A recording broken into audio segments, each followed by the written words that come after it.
everyone, and welcome to another episode of Little Give. I'm thrilled to have our guest on today, and I can't wait for you to meet her and learn all the cool things she's doing. Go ahead, introduce yourself. Tell us where you're from. Tell us what you're all about. Thank you so much, Cindy. I'm so excited to be here. So my name is Sonia Rodrigues, and I'm from New Jersey. I'm a licensed psychotherapist, an author, entrepreneur, and a staunch advocate for women reclaiming their power after trauma. I'm the founder of Transition to Wellness, which is a platform devoted to helping women heal from toxic and emotionally abusive relationships, rebuild their self-worth, and transform their pain into post-traumatic growth. My work is about more than coping. It's about rising in your worth. I love that. Wow, it seems like quite a bit. Tell us how you ended up getting into this line of work. Sure. So I have been a therapist for over 20 years and have been working predominantly with women and children in nonprofit situations and schools and in my private practice as well. So I just feel very called to help support women who have experienced trauma, as well as children and adolescents. And unfortunately, during the time that I was really building my practice, I went through my own trauma and my own relationship and learned so much from that experience. And so I realized that as someone who had the skills and the background of healing, I was able to get through this and move into post-traumatic growth, but the journey was very difficult. And I wanted to make sure that other women had the resources and the information they needed to really rebuild their life after a situation that came into their lives unexpectedly and forced a transition. Wow. You know, one of the things I love to do on this show is highlight people who have taken their own pain and turned it into purpose. And that seems like exactly what you did. What is it about you that gave you the strength to be able to do that? Yes, I absolutely love that. And I've actually been writing a lot about that in some of the anthologies that I've been working on with She Rises Studios. It's so important to recognize that what we go through can really teach us so much about ourselves and others. And that it's important to not look at that as setbacks in our lives and really shifting the lens from why did this happen to me to why did this happen for me? And so that was something that took me some time to recognize, but everything that I experienced, while very, very painful, really was happening for my own personal and professional growth. And that has been so important to me. And I really want to help others find their purpose after their own pain. Hi, my name is Justin Clark, and I'm the president of the board of directors for Driving Single Parents, a 501c3 nonprofit serving the citizens of San Antonio and Bexar County, Texas. I'm here today to tell you a little bit about the great work that our organization is doing for the citizens of San Antonio. What you're about to see is just a few photos and videos of the way that we're changing lives for single parents in and around San Antonio, Texas. Our first giveaway took place in April of 2017, just one short month after the formation of our organization. John, a Bexar County resident, was the victim of a horrible drunk driver incident. He and his daughter survived the crash, and we were so proud to give our first car to this deserving family. Fast forward to 2020, a very difficult year for nonprofits. We were able to secure 4 vehicles for single parents in need. Our organization, including our board of directors, list of partners, and portfolio of people we've been able to help in San Antonio, continues to grow, and it's all thanks to donors and local community organizations that have helped us along the way. This giveaway took place in 2021 and shows that we continue to help single parents even after the struggles brought about by COVID-19. Because of limited funds and the overwhelming need, we at Driving Single Parents are incredibly selective with the people we help. Some are victims of domestic violence. Others had a spouse pass away tragically or otherwise fell on hard times. These single parents show adversity in the face of challenge and aren't looking for a handout. We offer a hand up and help get them back in the driver's seat.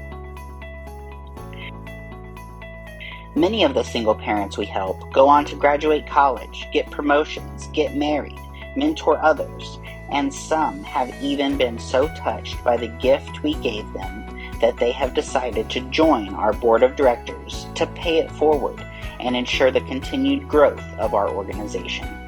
If you would like to help our organization continue to grow and continue to help single parents in need in San Antonio, Texas, and Bexar County, Texas, we would really appreciate your support.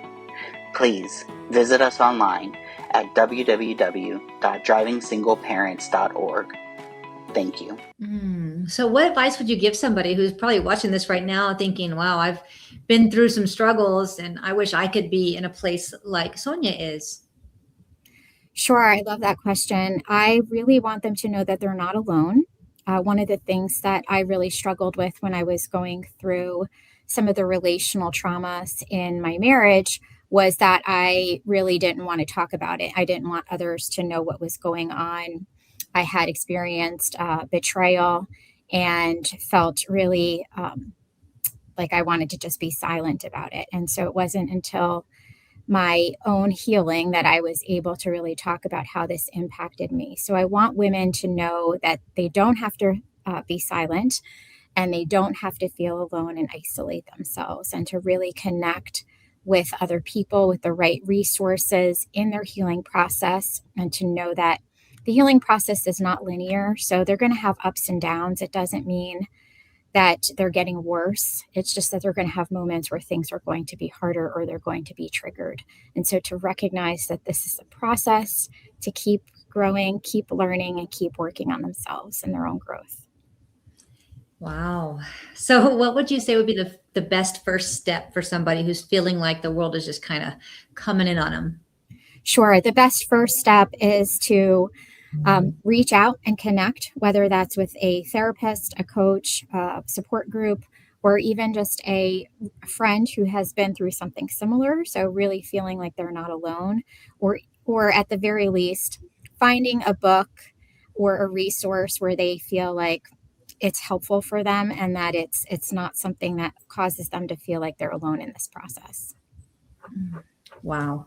I think that's such great advice. You know, you went on to also write the books, like you mentioned earlier, some anthologies and whatnot. What got you thinking, hey, you know what, maybe I could write in a way that could touch people in the privacy of their own homes or wherever they choose to read their books? Yes, great question. So one of the books that I've written was called Unleash Her Voice. And it was really so important to me to talk about my story and my journey. Again, I was silent for so long and felt kind of ashamed that I was going through this process. And I realized the power of writing in my own healing process. And so when I work with a client, I always encourage them to journal and to just write about their story and try to make sense of why they had to experience what they experienced and how they can turn that pain into something that's meaningful for them. And so I have found so much value in being able to write about my journey. And for women who are afraid to reach out to others, it's so easy for them to pick up a book and connect with the author. And so I think this is a great way for women to not feel so alone. It is a fantastic way. And I'm totally with you when it comes to writing, writing out your thoughts, emotions, feelings, what you want to do next, things that you've grown through can really, really be helpful to your mental health and also on your journey. What was it about you that thought that like, hey, you know what, I should become an author and this will be a way I can serve people further? Sure. I've just been somebody who's always enjoyed writing. I love reading and writing. And I just happened to connect with the right people, which is something that's so important in my life, was the connections that I've made and the opportunities presented themselves for me to just seamlessly start writing in these anthologies. And I'm so excited that my solo book is going to be out this August, which is really highlighting the work that I've been doing in terms of healing and navigating difficult life transitions. Hi, my name is Andrew Fraley, and I believe that sometimes we all need a little bit of help. If you're in the San Antonio community and you need some legal help, call me at 210-725-4658. Wow. Okay. That's exciting. Whenever it comes to writing in an anthology, that's amazing and incredible. And wow, what an incredible experience to really get to know all the other authors and be a part of their journey as well. But when you write that solo book, that's a bit different. Tell us a bit about that journey and what inspired you to write the book that you wrote. To write in the anthologies or writing in my own personal book? Your own solo book. Oh, my own solo book. It just felt like the next best step. I have written in 12 anthologies so far, and it just felt like, okay, well, I've now written 12 chapters. I've written in several magazines as well, and I felt like I could just take this content and put it all into a book, and it's something I've always wanted to do. And so I'm really excited for the launch, and I really hope it helps women all over the world. So if somebody were to want to get one of your books, where would they get that at? Sure. So I have an author page on Amazon, or they can certainly check out my Instagram page at transition.to.wellness, and all of my books are featured there as well. I love that so much. So what comes next for you? You've written in these books, you started all this that you're working towards, and now you're doing your solo book. What's next after that? Oh, I have so many things I'm working on, so I'm really excited. I'm in the process of launching a course on healing from betrayal trauma. I am also launching my own nonprofit next month. It's called Her New Beginning, and it's really focused on helping women rebuild their lives after trauma and toxic relationships, and really helping them identify the right resources, both financial resources, self-help resources, and the right legal resources to help them move forward and away from toxic relationships and building their self-worth. Oh, that's so incredible. So what is it that made you think, I'm doing all these other things and now I need to take it a step forward and start a nonprofit to help people further? Sure. I think going through this process can be very difficult financially for a lot of women. So especially if you're going through a contentious divorce. And so unfortunately, I went through a very contentious, expensive divorce. I didn't have the financial resources that I needed all of the time. I have worked with women who don't have the financial resources. And so I really felt like I needed to create a platform where women can access the right support and resources without worrying about having the financial means. I think that's so cool how you've taken all the things that you've grown through and just turned it into this power to help others. It's just so beautiful. Thank you so much. Yes, of course. Why don't you tell the audience a little thing that they could do in their community that might just be a little give on their end, but might make a big impact on the other side? Oh, sure. So one small action that can really give a big impact is simply believing a woman when she shares her story, holding space without trying to fix it. So often this healing process, people feel like they're dismissed or minimized, or they're just told to move on, or that this happens to a lot of people. So really just kind of creating this time and space and just listening to the power of somebody's story. I think that is one amazing small thing that you can do, is just to be a support and to listen, not minimize, and also not try to fix it. Wow, that's a great example. And that can be very difficult because sometimes people, they just want to help fix it. They want to, offer some great advice or share their own story of trauma is one that I've seen a lot. So it's a great example of a little give. Just simply listen. So Yeah. easy. And I would just add to just checking in on a friend who you know is going through a difficult transition, just offering to sit with them, grabbing a cup of coffee, a quick text to just say, hey, I'm thinking of you. So I think it's so important just to do that outreach, and just sometimes people don't know what to say, but just saying, hey, I'm thinking of you, or would you like to grab a cup of coffee? That can go a long way to somebody who's really struggling. Absolutely. And you never really know what's going on beyond that smile that they have on their face. You never know what's happening in their life. So that one little text or one little message might really change somebody's day completely. So I love that example as well.